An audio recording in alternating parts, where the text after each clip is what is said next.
The phone began to vibrate, just after midnight, sharp and sudden in the quiet of Emma's apartment, and for a moment she only stared at it from across the room, her heart already racing as if it knew what her mind was trying to deny. The rain outside tapped steadily against the windows, streetlights blurring into soft gold lines, and the city of Portland felt far away, like it had stepped back to watch her face this moment alone. She had been half asleep on the couch, a book open, but unread on her lap, her thoughts heavy with things she hadn't said and choices she hadn't made. When she finally walked to the table and saw Daniel's name glowing on the screen, her breath caught. He never called this late unless something inside him had broken loose. She answered, her voice calm even though her hands trembled.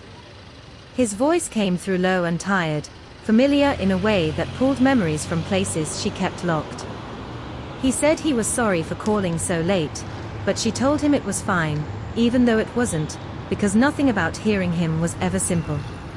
They spoke in short lines at first, careful words, like two people stepping onto thin ice.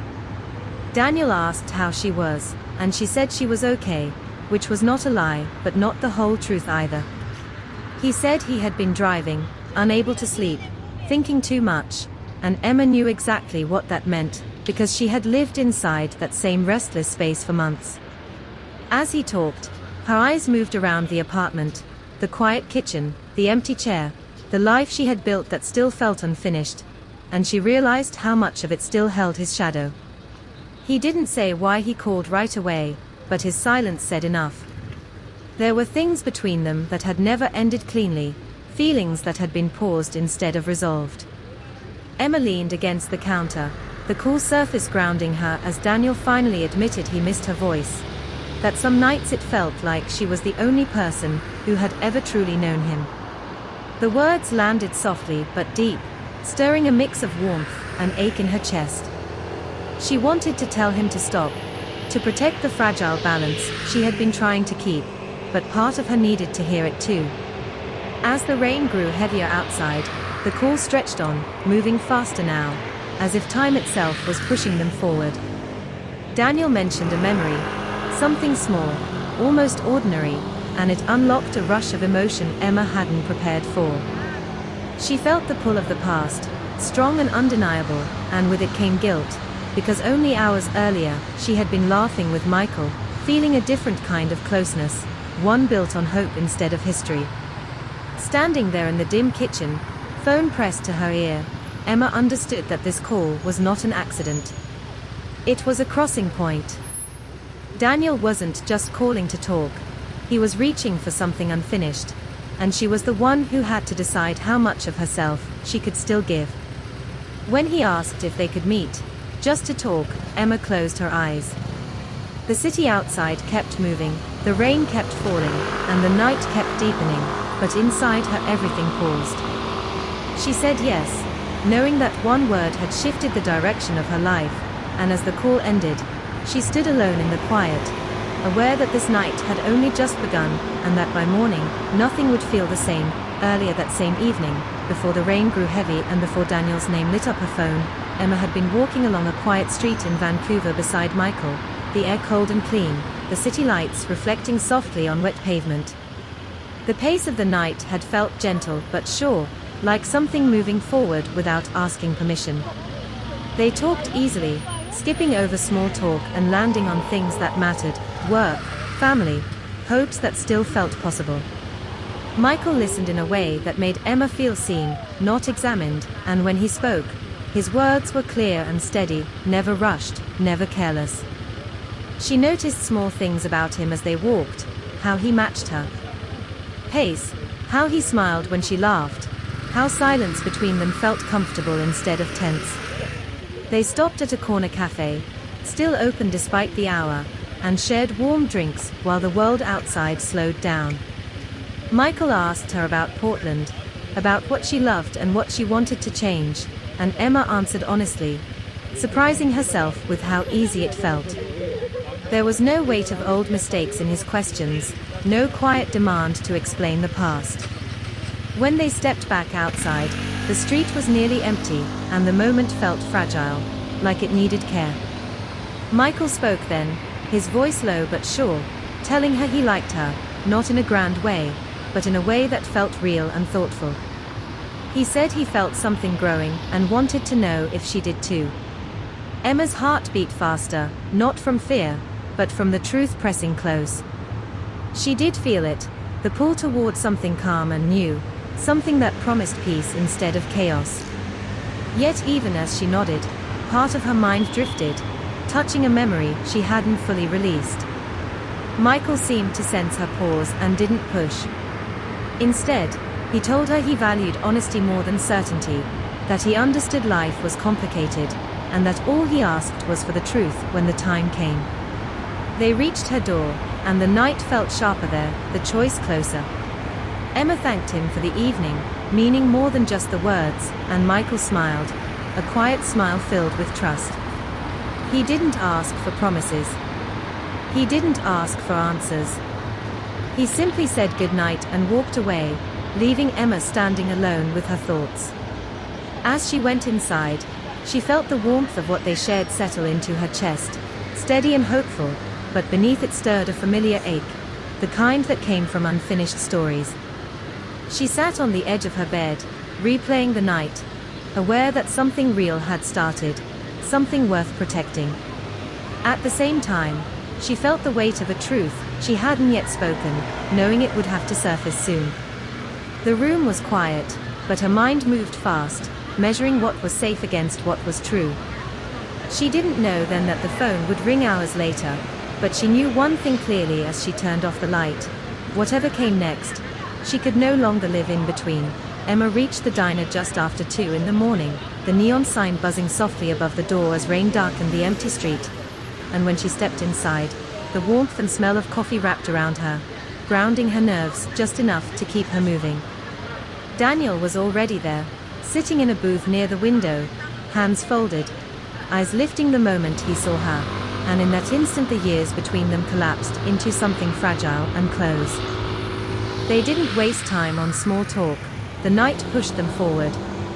He asked how she had been, really been, and she answered without hiding, telling him about work, about feeling stuck, about trying to build something steady. Daniel listened with the same focus she remembered, but there was something softer now, something tired and honest.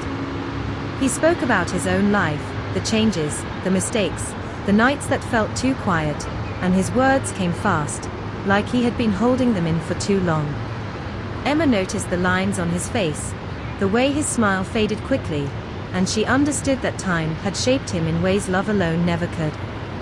When the server brought coffee, they barely touched it, their attention locked on each other, aware that every minute mattered.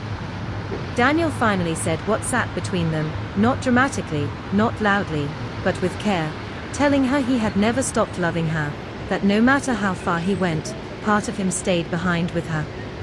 The words hit hard, not because they were new, but because they were true. Emma felt tears rise, but held them back, knowing this moment needed clarity, not confusion. She told him about Michael then, clearly and without excuses, explaining how someone kind had entered her life, how something new had begun to grow, and how that scared her. Almost as much as it healed her. Daniel didn't interrupt. He didn't argue. He simply nodded, absorbing the truth like someone who had expected it, but hoped to be wrong. The silence that followed was heavy, filled with all the things they might have been. Daniel broke it first, saying he never wanted to be a shadow that followed her into the future, never wanted to be the reason she stayed tied to what was already over. His voice stayed calm, but his eyes carried the weight of letting go.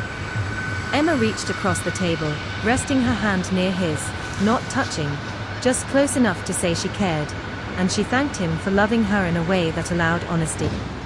The rain outside slowed, the night easing toward morning, and something inside Emma settled. She realized love did not always ask to be chosen. Sometimes it asked to be respected. When they stood to leave, there was no promise, no dramatic goodbye, only a quiet understanding. Daniel walked her to the door, gave her a small smile, and said he hoped she would be happy, truly happy.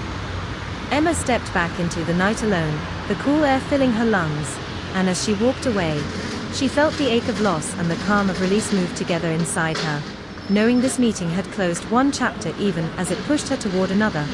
And for the first time in a long while, she felt ready to face what came next without running from the truth. Morning arrived quietly, the rain gone, pale light slipping through the curtains as Emma sat by the window with a cup of untouched coffee, her mind moving faster than the city waking below. The night had taken something from her, but it had also given her clarity, and she knew waiting longer would only turn honesty into harm. She picked up her phone and called Michael first, because the future deserved to be faced before the past was laid to rest. When he answered, his voice steady but cautious, Emma spoke without pause, telling him everything that mattered, not the details, but the truth, explaining that someone from her past still held a place in her heart, not as a promise, but as a memory that needed respect. She told him she had met Daniel, that the meeting had not pulled her backward, but pushed her forward, forcing her to understand what she truly wanted. Michael listened, and the silence on the line felt long, but not cold. Emma held her breath, ready for disappointment, but Michael surprised her by thanking her, saying honesty mattered more than perfection, saying he didn't expect her to arrive without history, only with intention. She told him she wanted to choose something real, something built in the present, and that she wanted to try with him if he still believed in what they were starting. Michael didn't rush his answer, but when he spoke, his words were calm and clear, telling her he respected her courage, that trust began with truth, and that he was willing to move forward together. When the call ended, Emma felt a quiet strength settle in her chest, not excitement, not fear, but balance. Then she turned to the past, opening a message to Daniel, her fingers steady now, her heart no longer torn. She didn't write long explanations or apologies. She wrote simply, thanking him for loving her in a way that had shaped her, for letting her speak without judgment, for giving her the space to move on without guilt.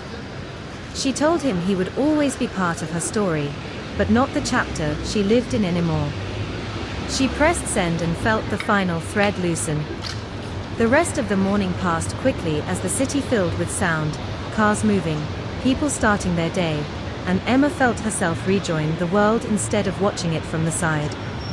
She went for a walk, breathing in the cool air, noticing things she had missed before, the color of the sky, the rhythm of her steps, the quiet confidence growing inside her. Choosing both had never meant holding two people at once.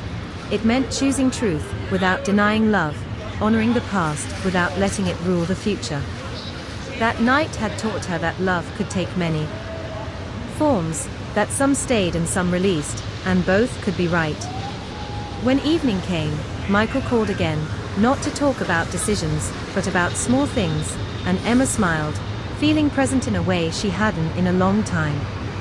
Somewhere else, she knew Daniel was living his own morning, carrying his own healing, and the thought no longer hurt. As the day ended, Emma stood once more by her window, the city glowing beneath the darkening sky, and for the first time in years, she felt whole, not because everything was perfect, but because she had finally chosen honesty over fear, respect over confusion, and herself over silence, knowing that the night she chose both had quietly led her back to one clear path forward.